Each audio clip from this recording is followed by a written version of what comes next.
back. We are visiting with Eric Stefanski. He is with the Ozark Arts Council and Historic Lyric Theater. And things have kind of been quiet there for quite some a little time bit. now. It's due to COVID restrictions. yeah. I mean, that was it's funny whenever COVID first hit. Um, it's I don't know if it followed me or I followed it, but I landed at LAX, and the next thing I heard on the news was LA City and County were in a state of emergency. And I finished up what I was doing there, and I went to Portland, and restaurants just started closing all around me. Wow. And of course, I got back, and we were supposed to have Nonsense and Albert Cummings concert, and we start asking questions. And of course, when you start asking liability questions, the insurance agent's response is, you ask the question and you will be liable yeah, you're now. liable now. And as it turned out, because the second weekend of that after the afternoon performance would have been Albert Cummings, his agent sent me a note and said, Albert's canceling everything. And that just kind of was it as we saw the world shut down around us. And, throughout the year then, we qualified for everything as far as what the state's requirements were for being able to have maximum audience. And I mean, we got it to where we could have 2/3 audience, except for the fact that with social distancing, we couldn't really get over 100 people. And so it became a matter of trying to do whatever we could just to keep afloat financially. But it had to be a definite, we can afford this, we can do it. Were it not for Sam Adams coming in and the sponsorship we had for it from so many different groups, we may not have made all our payments last year. Yeah. And in the middle of all that, we knew everybody else was hurting, so we didn't even do our regular membership drive, because it's like, how do you ask people for money when you've got people needing to contribute to people out of work? And so we just cut everything to bare kind of non-functioning minimum, and that's where we were. And now it's great as things are starting to open up. We just confirmed with Albert's agent night before last. He's rescheduled for September 23rd, and so that's looking good. Thursday evening, we'll open ticket sales back up on that on April 2nd after we make sure whether the folks who already had tickets, who have been so good to say, just let it ride, we'll be there when he shows up. We're going to see if we can get all of them seated and they can make it, and then we'll go from there. Seating arrangement may change by then. Oh, exactly. And so you've got all of those sorts of little details that have to be worked out as well to make it to where. Well, haven't they gone from 6 feet to 3 feet? I mean, that's you hear I don't even know that. Well, they did that with schools, I know, and I think everything else too. Well, all the airlines are open and they're full capacity. Oh yeah. Now, so it's 3 feet as long as you're masked is the way that it. I think the way that it runs now. Of course, it looks like next week this time we'll have our mask mandate terminate. Right. But at the same time, you're still looking at your liability issues and all of that as well, and with an artist coming in, what they're comfortable with.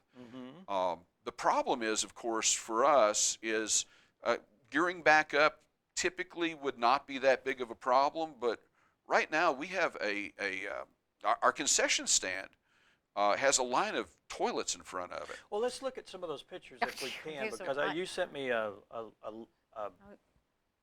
or 10 of those, I think. Yeah. If he's got those available.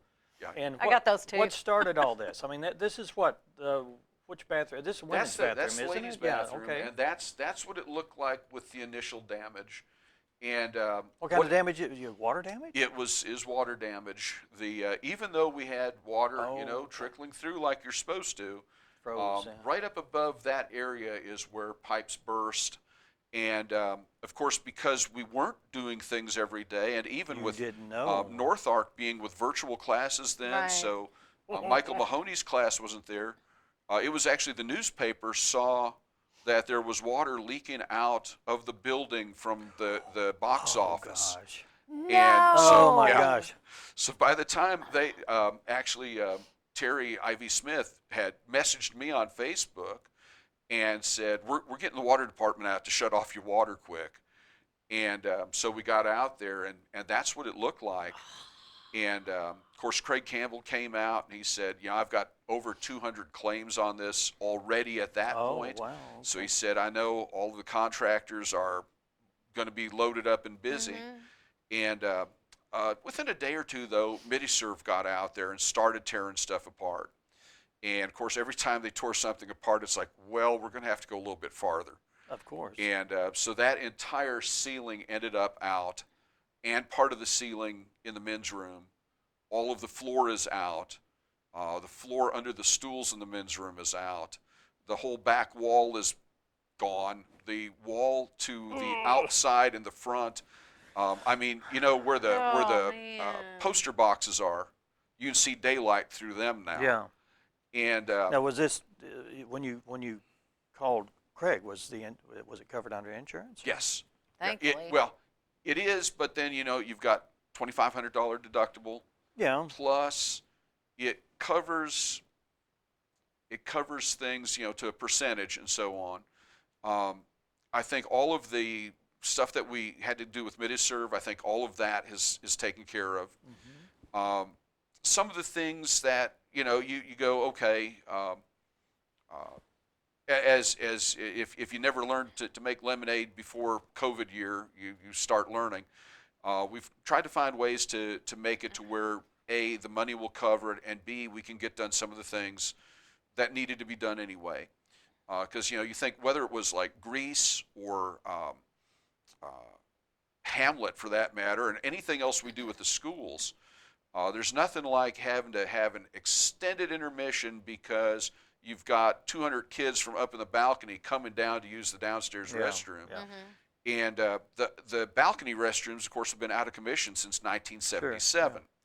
So now that we don't have a wall in the way anymore of where all the plumbing's located, when our plumber gets out there, hopefully in the next week or so, we're going to start mapping out the things that we had hoped to do anyway, which was to reopen those upstairs bathrooms. And so hopefully we'll have volunteers demoing the upstairs bathrooms. And then if we can start getting that sort of thing put back together, I think the plan in the ladies' room is to go with a more of the kind of the industrial look in a sense. Sure. In that, for whatever reason, that ceiling was lower than the men's room anyway. Yeah. And so it'll open it up a little bit, make it a little bit more airy. If we can structure things right, we're going to leave the window exposed in the ladies' room, which is of course bricked over on the outside. But it was interesting. They bricked that window over, and it was Homer Sewell that built the bathrooms where the offices have been. Okay. He put the wall, the Lincoln impersonator, put the wall up over that window. Still had the blinds on it. Still has the window. Oh, are you kidding me? And That's it's like, funny. time capsule. It's a neat little historical feature.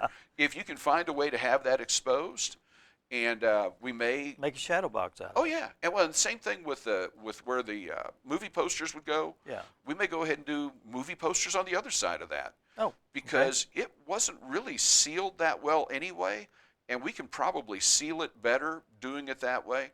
So there are things that way that we can do and we can have done with volunteer labor that hopefully will actually improve it that way. And again, if we can get those upstairs restrooms working, the sooner the better with it. It's a little cheaper to do it now that we don't have to tear out walls downstairs. Right.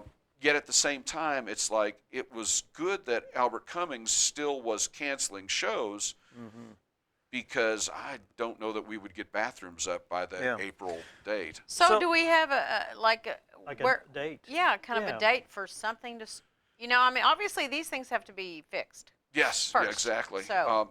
The first thing that we've got fairly certainly planned is North Ark Drama is going to do a series of one acts as a fundraiser for helping us get the restoration done.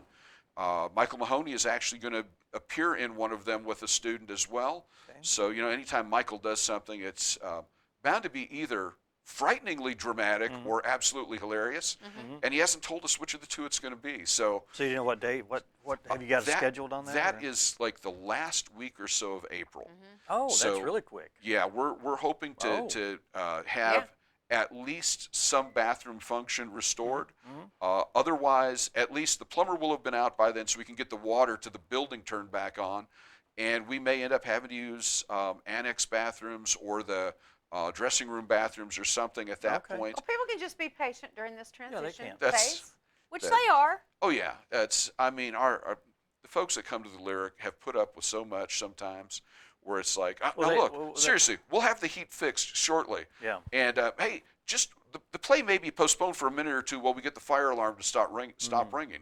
And fortunately, we don't have that problem with the new fire alarm, or the new popcorn maker. I was going to say the popcorn maker was the culprit. Man.